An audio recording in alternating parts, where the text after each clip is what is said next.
Hello students, welcome in सहज शिक्षण YouTube channel. So student, आज आपण 7वीचा विषय आहे गणित.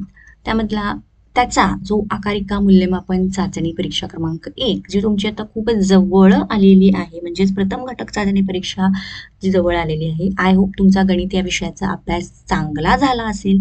तर त्यासाठीचाच हा रेफरन्स पेपर आहे, सराव प्रश्नपत्रिका आहे. तर हा जो पेपर आहे हा किती मार्क्स असणार आहे, कशा प्रकारचे प्रश्न असणार आहेत, मार्किंग सिस्टीम कशी असणार आहे, हे सगळं तुम्हाला या आजच्या व्हिडिओमधून बघायला मिळणार आहे. तर जर तुम्ही चॅनलवरती नवीन असाल तर चॅनलला पटकन सबस्क्राईब करा.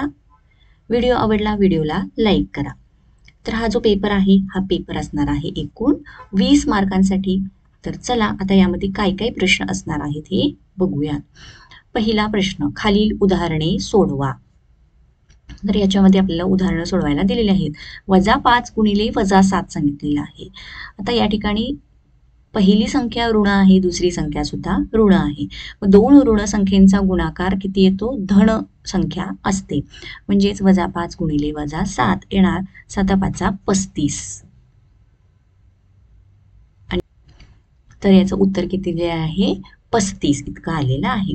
आता पुढे बघा, पहिली संख्या ऋण संख्या दिलेली आहे, दुसरी संख्या धन संख्या दिलेली आहे. मग विद्यार्थ्यांनो, ऋण संख्येचा गुणाकार हा धन संख्येशी केल्यानंतर जे उत्तर येतं ते काय येते? ऋण संख्यामध्ये येते.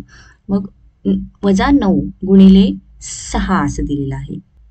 मग इथे येणार 9×6 = 54.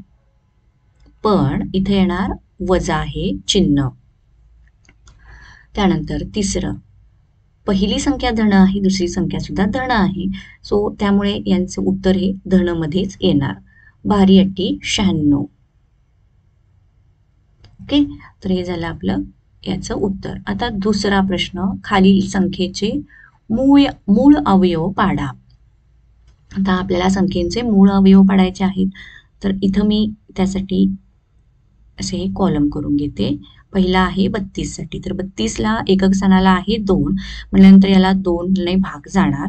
मग किती होणार? 16 दोन्ही 32 असतं. मग 6 आहे एकक स्थानाला, म्हटल्यावर याला सुद्धा 2 ने भाग जातो. मग पुन्हा इथं 2 आले. तर किती दोन्ही 16 असतं? 8 दोन्ही 16 असतं. 8ला सुद्धा 2 ने भाग जातो, म्हणजे इथं येणार आता 4. 4 दोन्ही 8. 4ला सुद्धा भाग जातो, म्हणजे इथं येणार पुन्हा 2. ओके, आणि हे जाणार 2×1=2. म्हणजेच ह्याचे हे झाले मूळ अवयव. 32 बरोबर 2 गुणिले 2 गुणिले 2 गुणिले 2 गुणिले 2, म्हणजेच 8×32 किंवा 8 गुणिले 4 असं आपण लिहितो. 8 गुणिले 4 इथं मी वरती लिहिते बघा किंवा खाली लिहिते.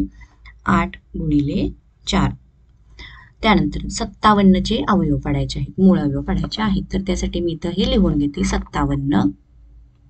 तर इथं बघा विद्यार्थ्यांनो, 57 आहे, एकक स्थानाला आहे 7, म्हणजे 2 ने भाग जात नाही. मग 3 ने बघा, 7 आणि 5 12. 12 या संख्येला 3 ने भाग जातो, म्हणजे इथं 3 ने भाग जाणार. तर 19×3 = 57 येतं. मात्र 19ला भाग जात नाही, मग त्यामुळे आपण काय घेणार इथं? 19×1=19. मग 57चे मूळ अवयव किती असणार? 3 गुणिले 19. आता 121चे 121 आपण लिहून घेऊयात. ओके, तर याच्यामध्ये 2 ने तर जात नाही, 3 ने पण जात नाही, 4 ने पण जात नाही. मग याला डायरेक्ट आपण 11 ने भाग जातो. 11 121 असतात. मग 11ला पुन्हा कशाने भाग जात नाही म्हटल्यावर 11×1=11. मग याचे मूळ अवयव किती झाले? 11 गुणिले 11. ओके, तर हा झाला प्रश्न दुसरा.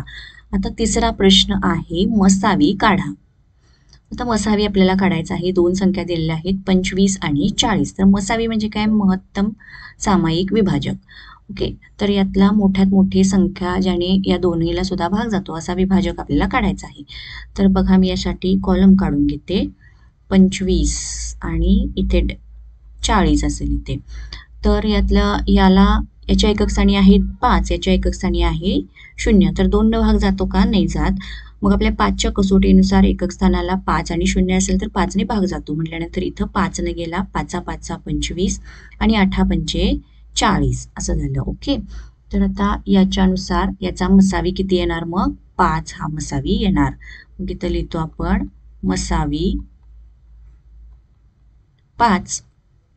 आता तसंच पुढं बघा किती दिलेलं आहे?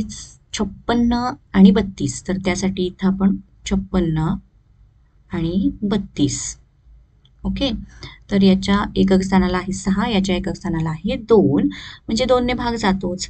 तर 14 दोन्ही असतात 56 आणि 28 दोन्ही असतात 56 आणि 16 दोन्ही असतात 32. ओके, तर याच्या सुद्धा एकक स्थानाला 8 आणि 6 आहे या दोन संख्येच्या. मग इथं येणार 2. मग 14 दोन्ही 28 आणि 8 दोन्ही 16 येतात. तर आता पुन्हा याला 2ने भाग जातोच. मग तो बघा किती? इथे येणार 7 दोन्ही 14 आणि इथे येणार 4 दोन्ही 8. मग राहिले 4. आता या 7ला आणि 4ला भाग जात नाही.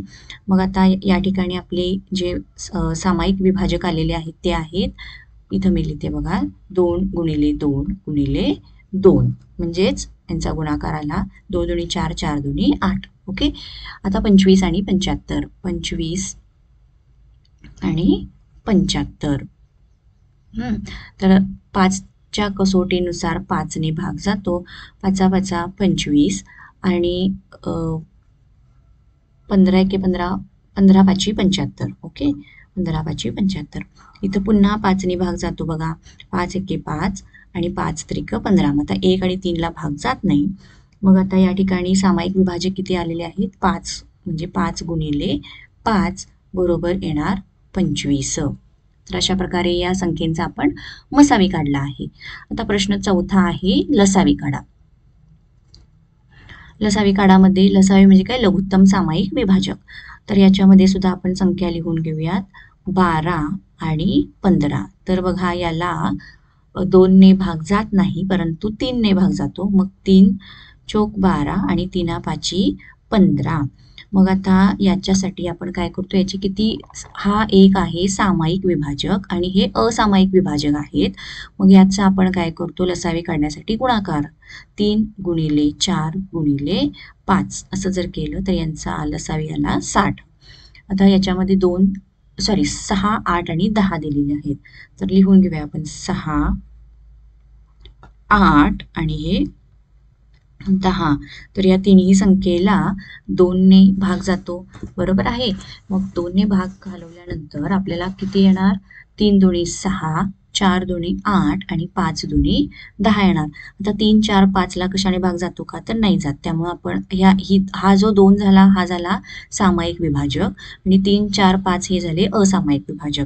मग आपण लिहितो कसं? त्यासाठी 2 गुणिले 3 गुणिले 4 गुणिले 5. ओके, तर या सगळ्यांचा गुणाकार किती येतो? 120 येतो. हा झाला लसावी. आणि आता पुढचा आहे 4 आणि 12.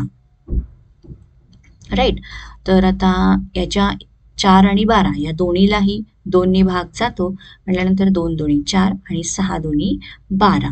तर 2 आणि 6ला सुद्धा पुन्हा 2ने भाग जातो, बे एके बे आणि 3 दोन्ही 6. मग यातले सामायिक विभाजक झाले किती? 2 2 आणि 1 3. मग आपण ते कसं लिहिणार? 2 गुणिले 2 गुणिले 3, म्हणजेच 2 दोन्ही 4 आणि 4 त्रिकोण 12. ओके, तर अशा प्रकारे यांचा आपण लसावी काढला. आता विद्यार्थ्यांनो 5वा प्रश्न त्यांनी विचारला आहे, खाली दिलेल्या मापांवरून त्रिकोण काढा. आता त्रिकोण ABC मध्ये बाजू AB 5.5 सेंटीमीटर, बाजू BC 4.2 सेंटीमीटर आणि बाजू AC 3.5 सेंटीमीटर आहे. तर तुम्हाला त्रिकोण, इथं मी काही परफेक्ट माप घेऊन सांगत नाही, पण तुम्हाला मी सांगते थोडक्यात. जर खालची बाजू तुम्ही AB घ्यायची आहे, ती असणार आहे 5.5 सेंटीमीटर. इथे झालं हे A आणि हे झालं B, राईट. तर आता BC हा इथला बिंदू असणार आहे तुमचा C. तर BC इथे जे असणार आहे हे असणार आहे 4.2 सेंटीमीटर आणि AC हे असणार आहे 3.5 सेंटीमीटर. तर तुम्ही पट्टीचा वापर करून व्यवस्थित माप घेऊन तो त्रिकोण काढायचा आहे आणि त्यासाठी 2 मार्क्स आहेत. ओके, तर विद्यार्थ्यांनो हा होता आपला गणित विषयाचा पेपर. जर तुम्हाला व्हिडिओ आवडला असेल तर व्हिडिओला नक्की लाईक करा, चॅनलला सबस्क्राईब करा. थँक्यू. Bye bye.